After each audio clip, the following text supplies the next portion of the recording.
A perícia extrajudicial, ela é suficiente para formar o convencimento do juiz? Quando tem perícia extrajudicial, precisa também fazer a perícia judicial?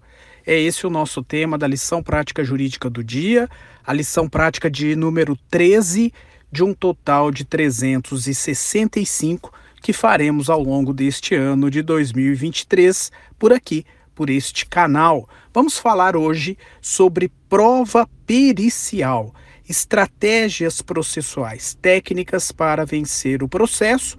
Uma das principais técnicas para vencer o processo é produzir a prova necessária no processo.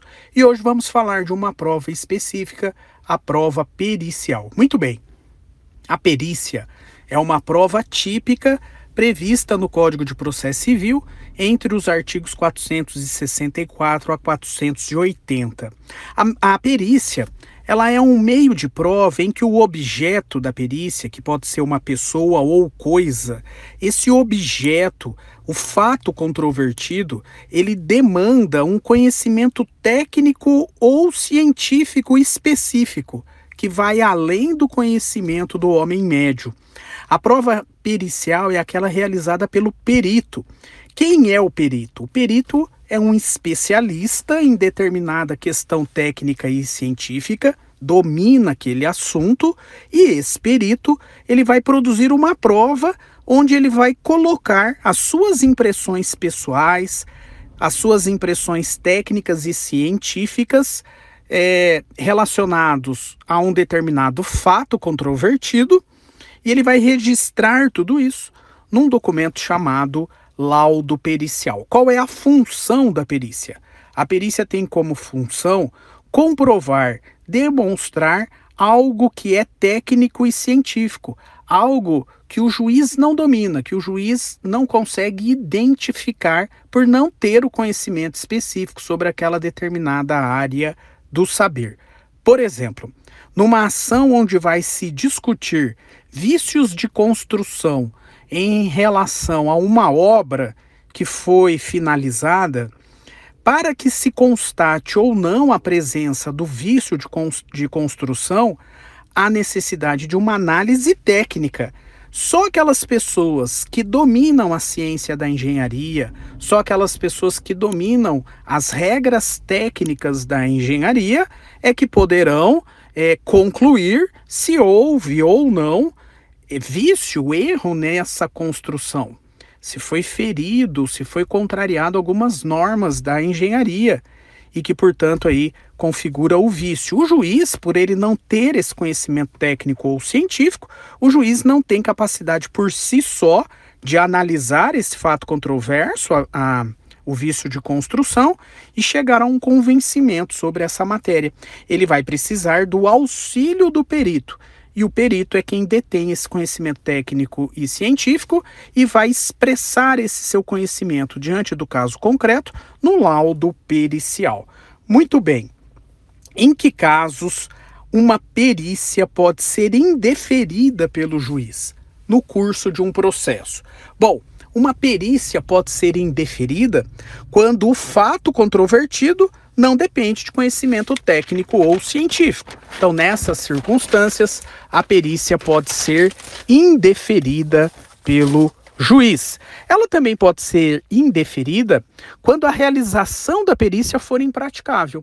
Então, imagine um acidente de trânsito que aconteceu há 3 anos atrás e que decorreu todo esse período e no local do acidente, hoje, 3 anos depois, esse local passou por um processo de revitalização e todos os entornos daquele acidente hoje são diferentes do que aconteceu há 3 anos atrás. Essa perícia, portanto, é impraticável para elucidar a causa do acidente, as condições da via, porque passou muito tempo e agora uma perícia é impraticável para constatar como que o local do acidente dispunha de condições para que os condutores trafegassem por aquele local.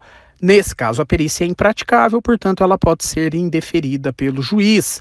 Ou quando o fato já estiver, melhor dizendo, devidamente provado por outros meios de provas. Ainda, Uma perícia pode ser dispensada quando as partes, autor e réu, apresentam sobre as questões de fato pareceres técnicos ou documentos elucidativos que são considerados já suficientes para o juiz formar o seu convencimento. Essa espécie aqui, essa modalidade de indeferimento da prova pericial, ela está fundamentada no artigo 472, letra D do Código de Processo Civil. O juiz pode dispensar a perícia quando as próprias partes apresentarem sobre os fatos controvertidos pareceres técnicos ou documentos, logo, prova pericial extrajudicial. E é muito comum na prática jurídica que as partes façam uma perícia extrajudicial antes do ajuizamento da ação para demonstrar um fato alegado na petição inicial, o que é mais comum, ou um fato alegado na contestação, o que é mais raro.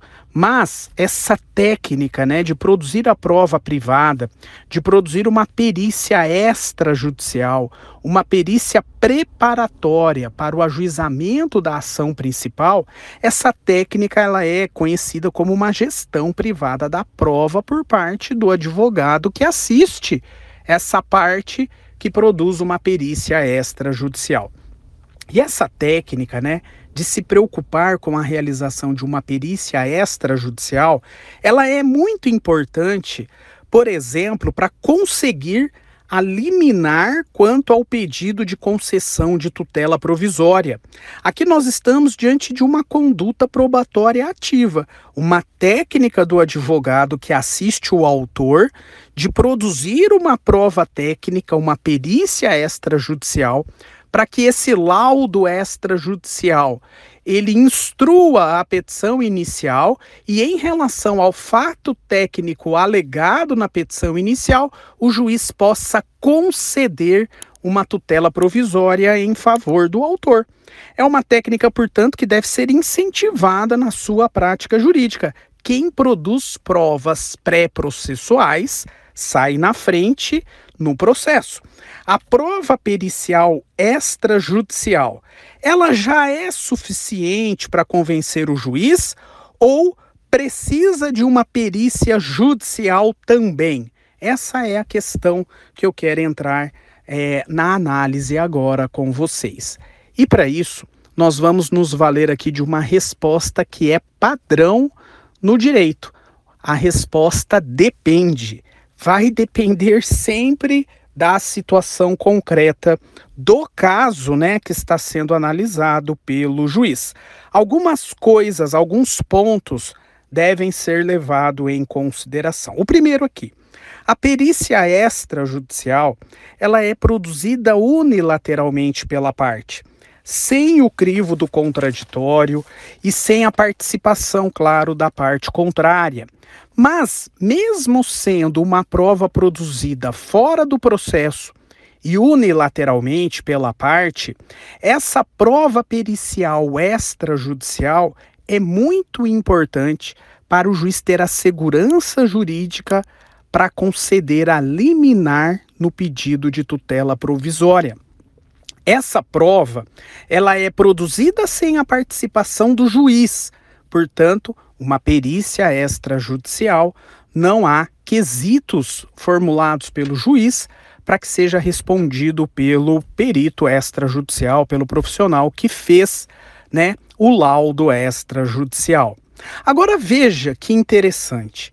Se essa perícia extrajudicial, utilizada numa demanda pelo autor, por exemplo, se ela não for impugnada pelo adversário na contestação, pelo réu, ou seja, se diante do efetivo contraditório ela não foi impugnada na contestação pelo réu, essa perícia extrajudicial, ela pode sim ser suficiente para formar o convencimento do magistrado. E nessas circunstâncias, pode dispensar a perícia judicial, principalmente se a perícia extrajudicial estiver confirmados os fatos técnicos ou científicos também por outros meios de provas, além do laudo extrajudicial. Logo, como eu disse, deve sempre ser incentivada a técnica da produção da prova pericial extrajudicial. A parte contrata um profissional perito para a realização do laudo extrajudicial. Muito bem. Agora, preste atenção nisso. Esse perito que foi contratado pela parte para fazer a perícia extrajudicial, ele pode inclusive ser nomeado pela própria parte como assistente técnico no caso de haver necessidade de uma perícia judicial. E aí que eu quero entrar. Se o fato alegado, técnico ou científico, for impugnado pelo adversário, ainda, se a parte contrária, no meu exemplo aqui, o réu, ao fazer a contestação, se a parte contrária impugna no processo o próprio laudo pericial extrajudicial, e se essa impugnação ao laudo extrajudicial for técnica e adequada, gerando uma dúvida sobre a credibilidade do laudo extrajudicial, por ser agora o fato e o laudo controvertido, caberá a realização de uma perícia judicial. Nessas circunstâncias, o laudo extrajudicial por si só não será capaz de formar o convencimento do juiz. Afinal de contas, foi impugnado pela parte contrária e agora vai demandar a realização de uma perícia judicial. Caberá ao juiz, portanto, designar uma perícia judicial, nomear o perito judicial, que é um perito, um profissional vinculado ao juiz e não às partes, e esse perito vai realizar a prova pericial com contraditório efetivo, com a participação das partes, com os quesitos, logo, em regra, uma prova que terá mais credibilidade em comparação com um laudo extrajudicial. Nessas circunstâncias, como eu disse, o laudo extrajudicial por si só não será suficiente e demandará a realização de uma perícia judicial. Então, tudo depende do caso concreto. Tudo depende se o laudo extrajudicial foi ou não impugnado pelo adversário, no caso concreto. Agora, para finalizarmos, um ponto é muito importante, e isso finaliza aqui a nossa lição prática jurídica do dia. Olha este código aqui que eu vou passar para você usar na sua prática jurídica. Todo convencimento do juiz sobre um determinado fato controvertido na demanda, no momento da prolação da sentença, lá na fundamentação, o juiz terá que realizar a valoração dos fatos controvertidos. E a formação do convencimento quanto ao fato controvertido, ela sempre deverá ser realizada mediante a análise do conjunto probatório, mediante a análise de todos os meios de provas que foram produzidos no processo. O juiz, ele forma o seu convencimento analisando todas as provas produzidas no processo. Portanto, quanto mais provas confirmam o fato controvertido, mais provável que esse fato controvertido seja considerado verdadeiro pelo juiz. Logo, na sua prática jurídica, e aí vai o código de hoje, não tenha preguiça na condução da produção probatória. Não tenha preguiça de produzir provas. Quanto mais provas demonstram um fato, mais provável esse fato ser considerado verdadeiro pelo juiz. Essa é a chave para você vencer o processo de conhecimento. Fato e produção de provas, ok? Espero que isso te ajude na sua prática jurídica. Hoje ficamos por aqui. Voltamos amanhã com mais uma lição prática jurídica do dia. Uma ótima noite a todos, um excelente final de semana e até lá. Valeu!